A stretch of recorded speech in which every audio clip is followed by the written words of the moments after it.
Hi అండి. Welcome back to my channel.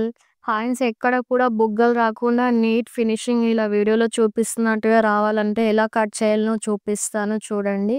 ఎలాంటి size blouse అయినా గానీ ఈ మెథడ్ ఫాలో అయ్యి కట్ చేయండి. నీట్‌గా వస్తుంది. బుగ్గలు రాకుండా పర్ఫెక్ట్‌గా సెట్ అవుతది. ఏ సైజ్‌కైనా ఈ మెథడ్ ఫాలో అయ్యి కట్ చేయండి.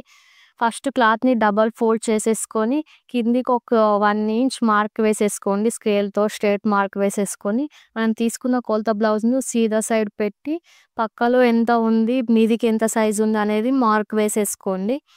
కరెక్ట్ మార్క్ వేసేసుకోండి. దానికి మనము కుట్టుకు పావించ్ ఎక్స్‌ట్రా పెట్టేసుకొని మార్క్ వేసేసుకోవాలి. నేనిక్కడ కింది సైడ్ ఎంత సైజ్ వచ్చిందో అంత మార్క్ ఏసేసుకొని దానికి కుట్టుకి ఇంకొక పావించ్ మార్క్ వేసేస్తున్నాను. అలానే సైడ్స్‌కి క్లాత్ కూడా తీసుకోవాలి కదా! దానికి నేను స్కేలు ఎంత ఉందో అంత సైజు మార్క్ వేసేస్తున్నాను. కొంచెం ఎక్కువ తీసుకుంటే కొంచెం ఎక్కువ లూజ్ పెట్టేసుకొని కుట్లు మాత్రం కరెక్ట్‌గా వేసేసుకోండి. ఇలా వేసేసిన తర్వాత నేను ఎక్కడైతే కుట్టుని బట్టి పావించ్ మార్క్ వేసానో అక్కడి నుంచి ఒక స్ట్రెయిట్ లైన్ డ్రా చేస్తున్నాను. స్ట్రెయిట్‌గా ఉండేటట్టు చూసుకోండి. క్రాస్ లేకుండా స్ట్రెయిట్‌గా పెట్టేసి ఒక మార్క్ వేసేసుకోండి. అలానే పై సైడ్ కూడా ఇంకొక లైన్ వేసేసుకోవాలి. ఇక్కడ కుట్టుకు నేను ఇంకా మార్క్ వేయలేను. మళ్ళీ ఇక్కడ కుట్టుకు పావించ్ మార్క్ వేసేస్తున్నాను. స్కేల్‌తో ఒక పావించ్ మార్క్ వేసేసి అక్కడి నుంచి మళ్ళీ ఒక స్ట్రెయిట్ లైన్ మార్క్ వేసేసుకోండి. క్రాస్ లేకుండా స్ట్రెయిట్‌గా వేసేసుకోండి. ఇలా చేస్తే పర్ఫెక్ట్‌గా వస్తదండి హ్యాండ్స్. నెక్స్ట్ ఇక్కడ టేప్‌తో మనము 1 ½ ఇంచ్ పైన సైడ్ మార్క్ వేసేసుకోండి. అలానే కింది సైడ్ కూడా 1 ½ ఇంచ్ మార్క్ వేసేసుకోవాలి. ఎక్కడైతే మనం కుట్టుకు క్లాత్ వదిలేసామో అది కాకుండా ఇంకొక మార్క్ నుంచి 1 ½ ఇంచ్ మార్క్ వేసేసుకోండి. ఆ పైన లైనును, ఈ కింది లైను మనం స్కేల్‌తో ఒక స్ట్రెయిట్ లైన్ గీసేసుకోండి.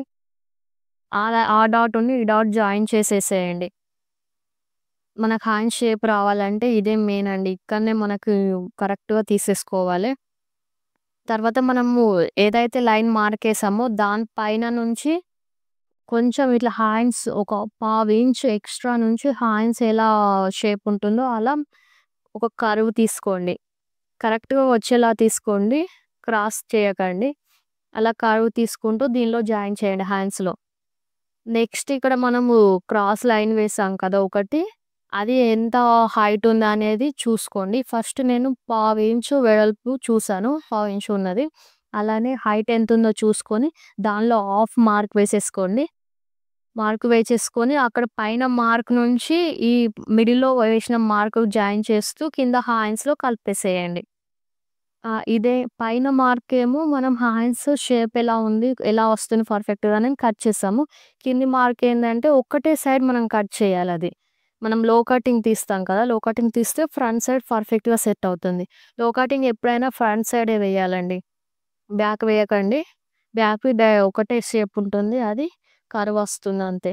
ఇలా వీడియోలో చూపిస్తున్నట్టుగా నీట్‌గా కట్ చేసేసుకోండి. ఎక్కడ కూడా క్రాస్ ఉండకుండా స్ట్రెయిట్‌గా కట్ చేసేసుకోండి. కట్ చేసిన తర్వాత మనము మొ హ్యాండ్‌ని ఇట్లా విడదీసి లో కటింగ్ అనేది కట్ చేస్తాము. ఇక్కడ పైన నేను చిన్న డాట్స్ పెట్టుకుంటున్నాను. ఎందుకంటే అది సెంటర్ అని తెలవడానికి కరెక్ట్‌గా. ఇలా హ్యాండ్స్‌ని విప్పి ఒక సైడ్ మాత్రమే లో కటింగ్ కట్ చేయాలండి. అది మళ్ళీ ఫ్రంట్‌కొచ్చేలాగానే చూసుకోండి. ఫ్రంట్‌కు పర్ఫెక్ట్‌గా సెట్ కావాలంటే లో కటింగ్ పక్కా తీయాలండి. లో కటింగ్ తీయకుండా బ్లౌజెస్ కుడతారు. అలా అస్సలు కుట్టకండి. అది అస్సలు సెట్ అవ్వదు. మంచిగా ఒక స్ట్రెయిట్ కర్వ్ వచ్చేలా తీసేసుకోండి. కుట్టు కూడా మార్కేసుకున్నంత బట్ట మాత్రమే పట్టండి. ఎక్కువ తీసుకోకండి. ఇలా పర్ఫెక్ట్‌గా కట్ చేసేసుకొని లో కటింగ్ మాత్రం ఫ్రంట్ సైడ్ ఎక్కించి స్టిచ్ చేయండి. ఈ వీడియో మీకు నచ్చితే లైక్ చేయండి, షేర్ చేయండి, సబ్స్క్రైబ్ చేయండి.